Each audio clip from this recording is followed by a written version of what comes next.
Yesterday morning, after 3 very long months of waiting, we finally got the big Shadowverse Worlds Beyond news, and it was really exciting. But it left me with one big question. Why was this delayed? For what reason, ultimately? Because after I had time to sit on the information for a little bit and really digest it, I'm left wondering what happened over the last year. And in today's video, we are going to dig into that a little bit about the pros and cons of the announcement, at least the major ones. But before I get into any of that, I do want to be upfront that I am still very excited for Worlds Beyond.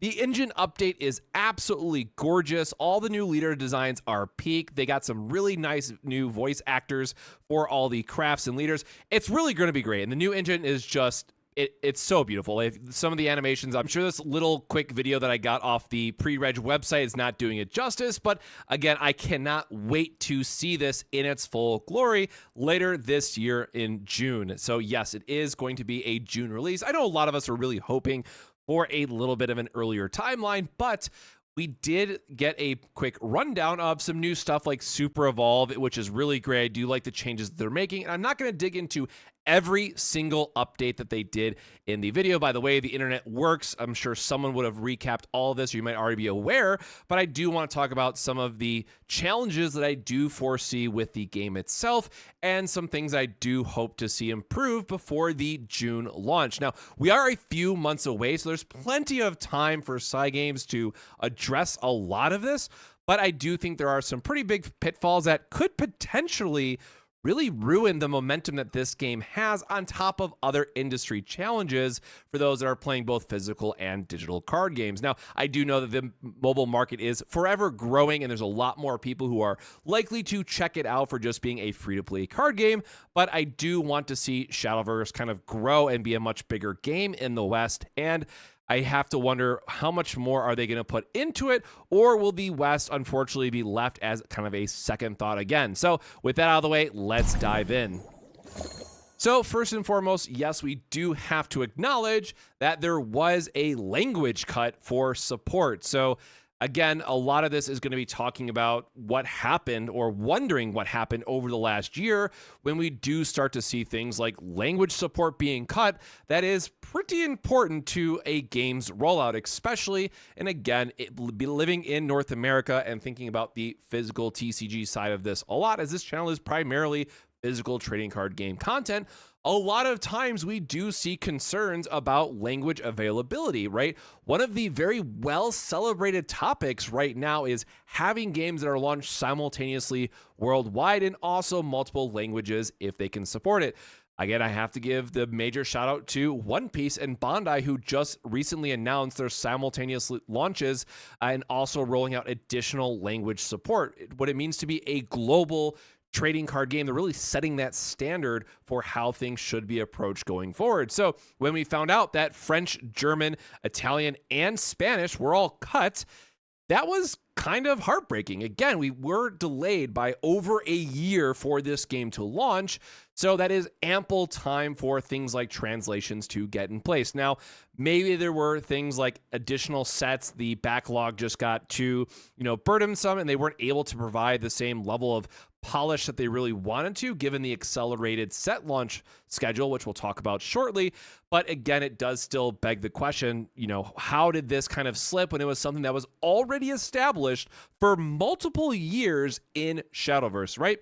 So that is something that sticks out. Now, again, we do at least get the positives here, is that we do see mobile and PC launch at the same time. It is going to be on Steam and Epic Game Store. And we still have, to their credit, Japanese, English, traditional Chinese, simplified Chinese, PC only, and Korean, which is still honestly better than maybe what I expected kind of out the gate. But it is some noticeable cuts here that we'll have to address in the future. Now, before anybody comments, or maybe you already commented, I'm too late.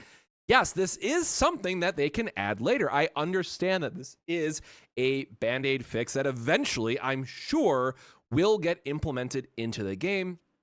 Again, however, when you factor in a 1-year delay, you got to wonder what happened. So again, Obviously, North American focus here. English is great. Spanish is actually pretty important in North America as well. This isn't just going to be like English bias and all that stuff. I recognize that Spanish is a very common language here in the United States. So that is something that, again, would benefit from here in the West. And, my own home area, that if we had Spanish, it would have been a pretty big win. But it is something that will hopefully come in the near future. But until then, we'll have to wait for more updates. The other one, which I think this is going to be a hot take, at least for now, and maybe people are okay with it, but I think this is one of the most anti-free-to-play player decisions I've seen a company make in a hot minute. Not being able to liquefy your cards early, as it were, if you don't have the 3 copies yet, just doesn't make sense for a game that is built around factions or crafts or, again, classes, etc., whatever kind of design quote you want to use here, that there are people who only care about playing Dragoncraft, right? It is a very real thing that you have people who have 1,000 wins on Dragon and then less than 100 from all the others combined, and you are immediately discounting those players and their experience and their progression on top of, as my own self, again, I am someone who has played Shadowverse on and off since release, and I've spent hundreds of hours into the game. However, I also acknowledge that there were times where I had taken off 3 or 4 sets, try to jump into the game again, and in the past, I could just be like, well, I don't care about Rune, so I'll just get rid of all these cards, and allowed me to get back into the game without immediately having to drop hundreds of dollars. Now, again, you might be saying, but they gotta make money. I know people who just played for free and got thousands of dollars from tournaments. Sure, that's totally fine, right? If you are logging in every single day and doing all of your daily quests, yes, you'll probably still be fine as a free-to-play player. And I know that Side Games has got to get that bag. But look, as someone who plays Grand Blue Fantasy, they get enough of my money. And yes, they're going to get even more of my money with Worlds Beyond. I know it's going to happen. But introduce things like battle passes or other cosmetics that are still going to promote in-game purchases that are not directly tied to someone's, going back to the ladder. Now, again, there's going to be a lot on this topic, and there's not a good way to put it all on one screen, one image. So this is going to be a lot of bad, but good, but bad, but actually so maybe okay, right? So bear with me. This is going to be a little bit of a longer section. So the good thing is we are still talking about Side Games at the end of the day. This is a company that is pretty generous, all things considered. So first and foremost, yes, you are going to get a free deck of some kind, again, for whatever the crafts are. We'll get more information about card lists and all that stuff later.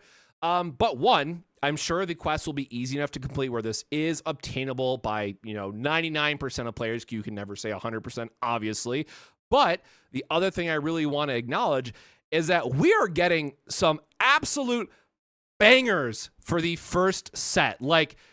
If you've played Shadowverse at any point, you have probably at least recognize one of these, or if you play Grand Blue or you play Evolve, right? They somehow just did Shadowverse greatest hits, and I could not be more excited. This is actually, as someone who normally only plays a handful, I'm looking at this list damn, I want to play all of these except Cerebus, which I normally don't play Abyss and stuff anyways. But the rest of these are decks that I've played in the past that I've been very, very excited about.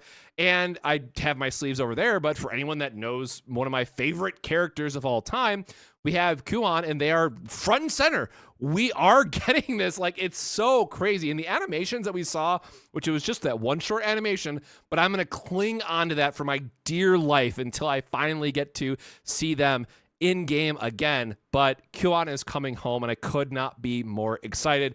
And yes, it hopefully is not, off the back of D-Shift and being terrified by that card again too many years in a row, right? But it does at least give us an idea of what type of play styles and characters that we can look forward to. And then, of course, as a Portal main and having Orcus up front and Lloyd up front is a absolutely massive deal. Obviously, some of my favorite characters from Grand Blue as well, just very good in the Dark team, and just a very fun pair from Shadowverse that, at least from the information that we have already, is going to be very fun in Worlds Beyond as well. So that is very exciting.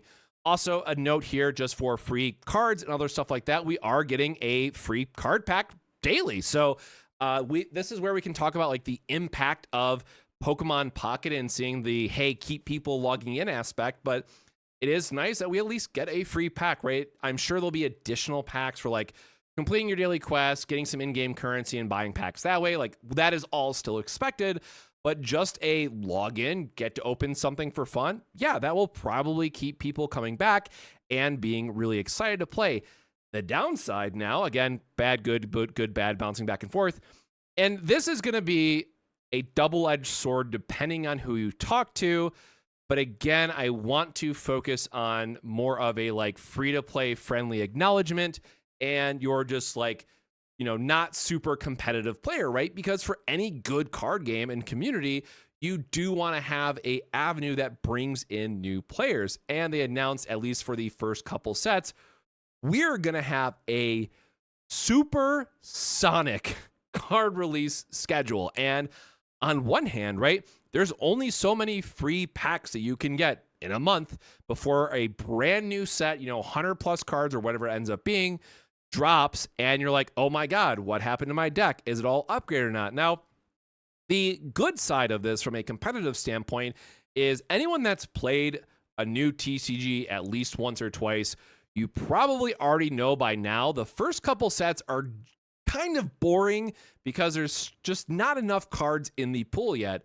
So for me personally, as someone who is going to spend money anyways on this game, this is hype. And then, of course, we also have two silhouettes of very famous characters and very popular sets.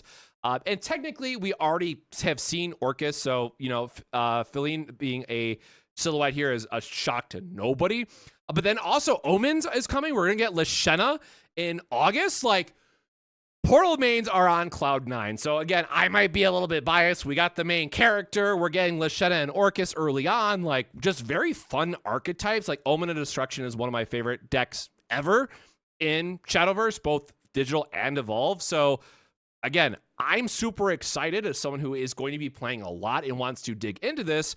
But I do have to wonder, are they then going to make sure that we're doing in the mid-July update, oh, here's a brand new set, here's 20 more card packs, here's, double daily pack logins to kind of get you caught up, and how well are these sets going to mash between them? So strictly from a card pool availability standpoint, this is going to be extremely rough for just non-spenders or arguably even late spenders trying to stay above water on these three sets.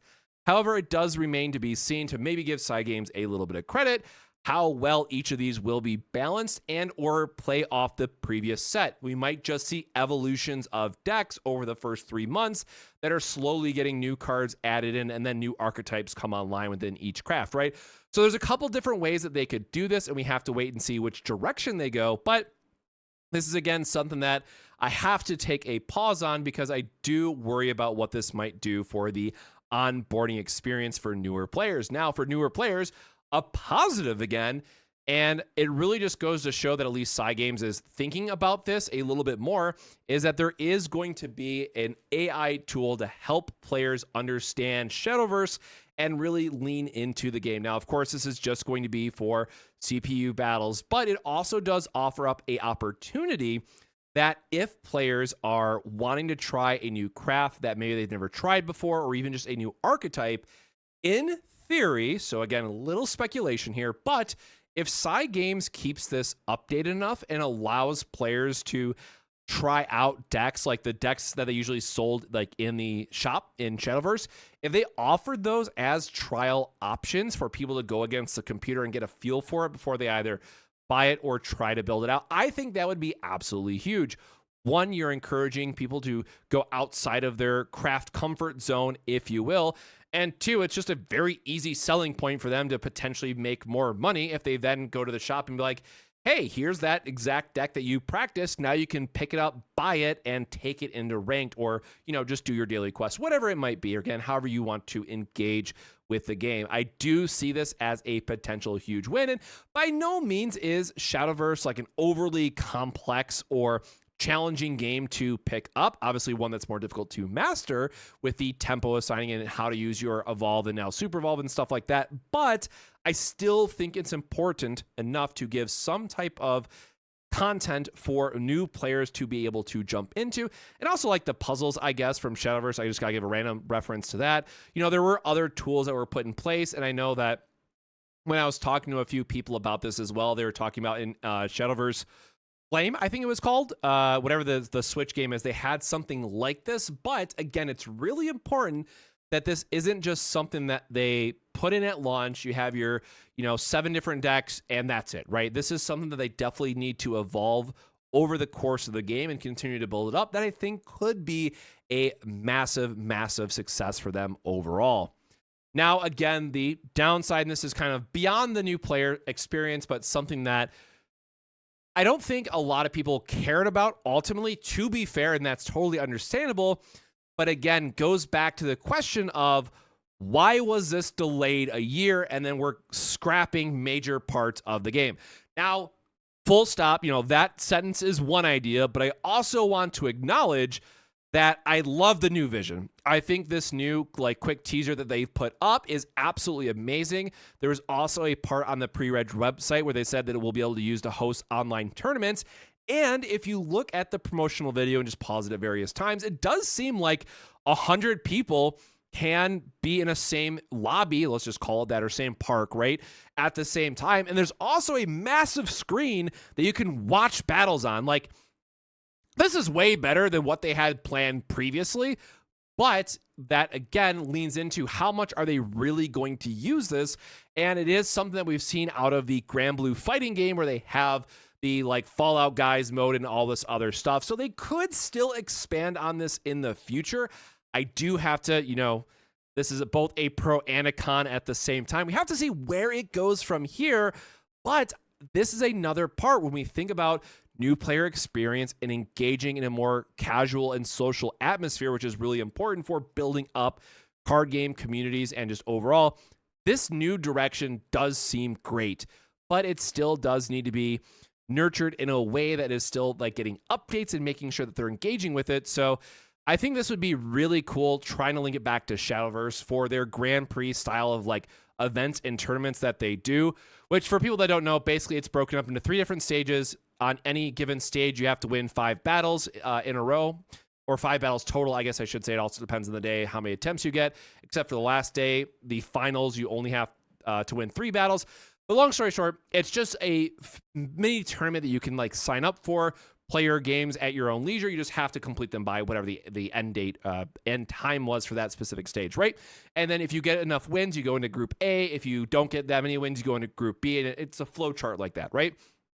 Probably explained that poorly, but the long and short of it is I do see this as a way for them to do pods and make it a more simultaneous experience of having everyone in one lobby. That's then going up to different tables. Maybe it automatically connects you, right? There's a lot more that they could build out with this, and it does remind me a lot of the Bondi Metaverse project, but this is what Metaverse wants to be turned up to 100. So again, this is definitely something that I'm a fan of, and I'm really curious to see where it goes, but it is something that is going to need a little bit more information before you truly know which way it's going to go. And also just customizing your avatars. That was really cool. Lots of customization if you go through and pause the video.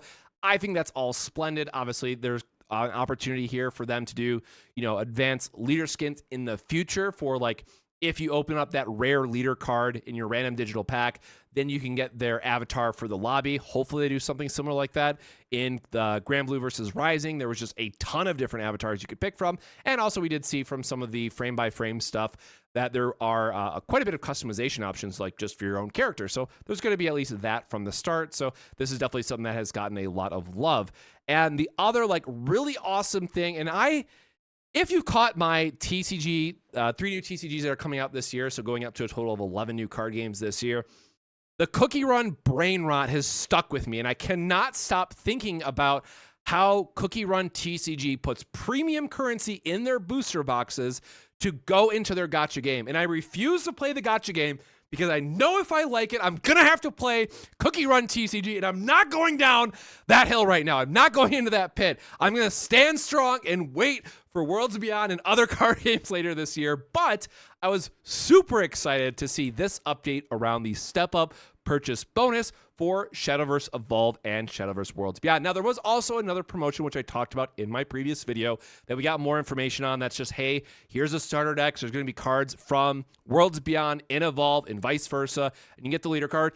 That's all fine. That's all great. That is all cross-promotion stuff that we would all come to expect from side games between different game clients. This, however, is something new that I am very excited about, and it also mentioned that you can use English codes or Japanese codes. I'm not sure why that was brought up specifically in Evolve, but sure, we'll take it.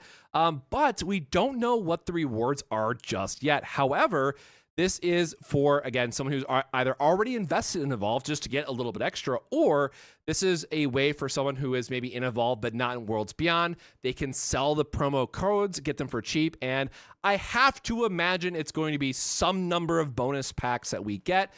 It would be nice if it was just straight crystals or whatever the new in-game premium currency is going to be, so that we could use it for, sleeves and other things. But knowing side games, there will probably be like an emblem, a sleeve package that you can get, and then like 10 card packs at the end for the fifth code redemption, right? There'll be some kind of step up like that. But either way, I think this is absolutely massive, massive, massive, massive win. I think by far, and maybe unfortunately for me, the biggest news out of all of this, next to like the AI update, was the fact that we are seeing a lot of a marketing push, even if it's within its own IP, its own ecosystem. But to have this tie in across products, across communities, is a absolutely massive win for side games. I'm really curious to see what they do with this, and hopefully this is something that they continue into future sets as well. Ideally, this would be something that we get every single set, but we have to wait and see where it goes from here. And I would like to see, again, a little bit biased, I would like to see a little bit more than 5, if only because I imagine it's going to be like an emblem, a card sleeve, X amount of like rupees, not whatever the premium currency is going to be, right? It's going to be a very small, confined number of rewards that I would like this, expanded out to maybe like 10 or something, just for people who are getting like cases, right? And have a bunch of extra codes. But again, I get it's a balancing thing. If you give away too much stuff, then obviously you're getting less money. Side Games needs to make money off Worlds Beyond. I get it. But either way, I am very excited for this change and seeing where it's going to go. The other thing I do want to note is that we are getting a lot of free goodies. Again, going back to some more positives, and we are getting some free card packs, the in-game currency, all that good stuff. So on top of the deck that we're going to get for completing whatever those quests are going to be, we are still getting a ton of free packs and other stuff on top of it, which, again, from this one, it's only the 20 rolls that we see here, or the 20 packs. We saw earlier in the presentation where you get 10 free packs for completing quests, plus the free deck. So I think at least starting off on your Shadowverse Worlds Beyond journey, you will have a lot to dig into, or a lot of opportunities to craft a deck. So I think that is a overall positive, and I would not be surprised if we see a little bit more come of this because of daily rewards or weekly rewards, whatever they put into the game itself, where we're getting even more packs on top of this. This is strictly just the pre-registration, which 300K pre-regs, that is going to get smashed. I'm absolutely certain. So this is guaranteed 20 packs. We love it. And then the big one is that they 10x'd the prize pool for the World Championship, which they then renamed to the World Grand Prix. And it was flip-flopping between the two, but it does seem like it's going to be World Grand Prix again. And obviously, this is really exciting for the esports side of this. Now, I did cover the in-fight structure in my previous video as well, so I won't go over that again, but I would have liked a little extra news just on this to know more about the invite system and how exactly it's going to work. But I do at least appreciate that Side Games is kind of digging in and saying, hey, no, we're taking this very serious, or it seems they're taking it very seriously, but I will kind of hold my breath a little bit to see what they do for the West, because we have been a little bit neglected compared to what they have And understandably, it's a lot easier to do things in Japan where it's, the home territory advantage, as it were. But I would really like to see them do more for the West. And there was a couple hints at they would be stepping up the support for the West. But we do, again, have to wait and see kind of where everything is at. So, again, final thoughts. I want to be absolutely clear. I am very, very excited for Shadowverse Worlds Beyond. I will be playing it. Creating content or not, we'll see. But it is something that I will be on my phone late at night before I go to bed. I'll be playing a couple more matches because I really do just love Shadowverse. But I hope that we will see more people checking out the game and diving into it, even with some of the road bumps that I mentioned in this video. I think that Cygame still has a really good chance to stand out in the digital market if they approach this very carefully in the right way, because it's coming out at a very competitive time just for card games in general, that I think you do lose out on a little bit of your potential player base by not having this out earlier. So we do have to wait and see how that impacts everything. So with that out of the way, let me know your thoughts. Are you still excited for Worlds Beyond? Are you impacted by the language cuts and things of that nature? Definitely let me know in the comments below. But otherwise, it is going to be a little bit of a light news until we get something more concrete like we did this week. So once it gets closer, once we get spoilers, we'll probably talk about them, but it might be a little bit late on news for, I guess, 3 months, all things considered. But look forward to more once the game is fully out in June. So until next time, my friends, stay safe, stay hydrated, and we'll see you in the next one. Cheers.